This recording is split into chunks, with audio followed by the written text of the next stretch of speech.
ভাই কত তিনটা সিট কতটা কিনলেন? কত বেচছেন? 700 করে 2100 বেচলেন। 2100 বেচ, আমার কাছে তো আপনি 700 চাইলেন।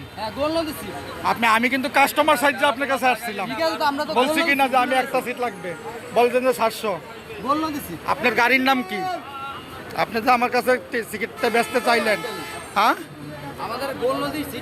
আরে আমি তো এই যে এটা তো হইলো বরিশালে থেকে আপনি যাইতেছেন গরু নদীতে, না যাইবেন তো ঢাকা। আমার কথাটা বোঝেন না, আপনি তো ডাইকা ডাইকা বেচতেছেন। গাড়ির নাম কি?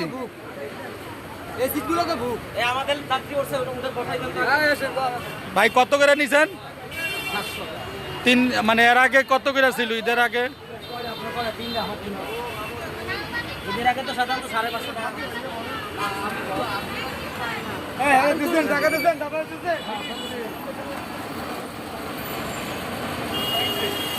ঢাকা, বরিশাল, পটুয়াখালী না?